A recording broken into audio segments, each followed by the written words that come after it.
আমাদের আপনারা জানেন যে 106 আছে আমাদের অভিযানের হটলাইনে 106-এ যে কেউ কল দিয়ে যে কোনো অভিযোগ দিতে পারে।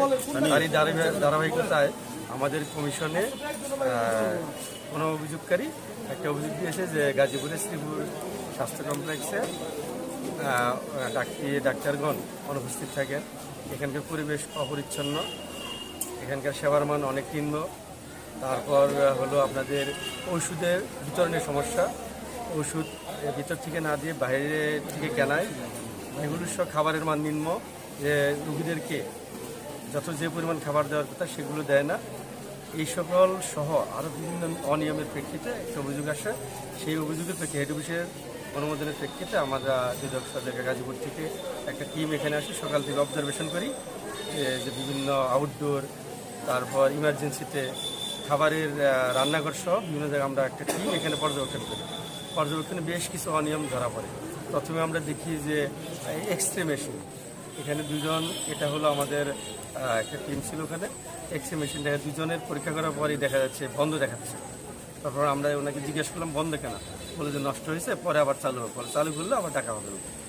রান্নাঘরে গিয়ে দেখি যে তার পরবর্তীতে আমরা ফোকাসে আসি, আমরা পোশাক করে আমাদের টিম সকল এখানকার প্রধান আছে শহীদ ইসলাম মাসুদ ভাই, ওনাকে নিয়ে আমরা পুরো বিষয়গুলা পরবর্তী কাজ সম্পাদন করি। এমন মধ্যে প্রথমে আমরা রান্নাঘরে গিয়ে দেখি, উনি নিজেও সাক্ষী, উনি নিজেও দেখেছে যে খাবারের আজকে 50 জন রুগী আছে। 50 জন রুগীর জন্য আমাদের মাছ দরকার 8 কেজি 200, যদি মাছ দেওয়া হয়। সেখানে আজকে দেখলাম মাছ দিয়েছে মাত্র 5 কেজি মাছ কিনেছে, ছোটো ছোটো রুই মাছ। ডাল দেওয়ার দরকার হলো 1.5 কেজি, সেখানে দিয়েছে মাত্র 500 গ্রাম। তেল কেনার দরকার আজকের জন্য 50 জনের 1500 গ্রাম, মানে 1.5 কেজি 1.5 লিটার, সেখানে কিনেছে 500 গ্রাম। ডিম দেওয়ার দরকার 40 পিস, 50 জন যদি 50টা হওয়ার কথা ছিল, কিন্তু আজকে বাজারে কিনছে 40টা লিস্টে, কিন্তু আমরা গুনে দেখি 34টা।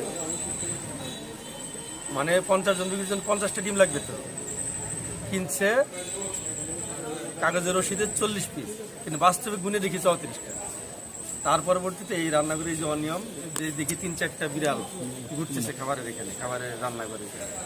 তারপর এখানে ওনাকে নিয়ে ওনার টিম সহ ডাক্তার সহ আমরা ওয়ার্ডে চলে গেলাম। ওয়ার্ডে গিয়ে 2টা ওয়ার্ড আছে, একটা ফিমেল একটা মেল।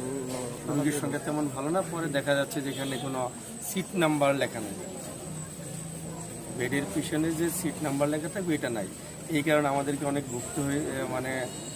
কষ্ট করতে হয়েছে, যে সিটের সাথে রুগীর সাথে ফাইলের সাথে মিলে তো অনেকটা কষ্ট করেছে। এমনকি ডাক্তার নিজেও অনেক খুঁজে পাচ্ছে না, ইনচার্জের উত্তর দিতে পারতেছে না। তারপর ঘুরে ঘুরে সব রুগীর তথ্য আমরা কালেক্ট করতে পারি না একদিনে। আমরা যে কয়েকটা রুগীর তথ্য আমরা দেখতে পেয়েছি, সেখানে দেখি যে 8টা ওষুধ লেখা একটা রুগীর, সেখানে 3টা 4টা 5টা বাহির থেকে আনতে হয়েছে। এখানে ওনার উত্তর হলো এখানে সাপ্লাই নাই। আচ্ছা, আবার কিছু ওষুধ আছে ডাক্তার লেখেই নেই, অথচ রেজিস্টারে ইনচার্জগণ বা যারা নার্স আছে তারা রেজিস্টারে বিতরণ দেখাইছে। তার মানে কি এটা সুস্পষ্ট, উনি তাদেরকে প্রশ্ন করছে এখানকার প্রধান হিসাবে, কিন্তু তারা সদুত্তর দিতে পারে না। তার মানে কি সব ওষুধ তো দেখি নাই, শুধু মেইন ওষুধ যেগুলো, দামি ওষুধ যেগুলো, সেগুলো দেখেছি। এগুলোর মধ্যে যদি এরকম সমস্যা দেখা যায়, হয়তো আরও সমস্যা থাকতে পারে। আমরা তো একদিনে দেখেছি, মাসের পর মাস দেখলে হয়তো প্রত্যেকটা রুগীর ভালো করে দেখলে হয়তো আমরা আরও পেতাম। এটা আপনারা নিজেরাও দেখলেন, উনি নিজেও দেখলো, নিজেও সাক্ষী। উনি বললো যে না, ওনার কথা হলো এই সমস্যাগুলো, উনি 1 বছর ধরে আসছে, যে এই সমস্যাগুলো দ্রুত কাভার করবেন ওনার বক্তব্য। আমরা যে অনিয়মগুলোর অভিযোগের প্রেক্ষিতে আমরা এসেছিলাম, তাতে আমরা একদিনের প্রাথমিকভাবে এগুলো সত্যতা পাইছি।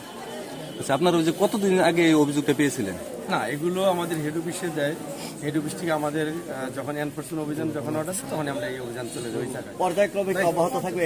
হ্যাঁ, আমাদের এই অভিযান কমিশনের অনুমতির প্রেক্ষিতে আমাদের এই অভিযান ধারাবাহিকভাবে অব্যাহত থাকবে। আজকে যে অনিয়মগুলো পেলেন, এর বিরুদ্ধে কি ব্যবস্থা নেবেন? এর বিরুদ্ধে আমরা আসলে সরাসরি ব্যবস্থা নিই না। এগুলো যে সমস্যাগুলো আমরা পেলাম, যে অনিয়ম দুর্নীতিগুলো পেলাম, এই বিষয়গুলো আমরা রিপোর্ট আকারে আমাদের কমিশনে জমা দেব। কমিশন আইনানুগ ব্যবস্থা গ্রহণ করবে।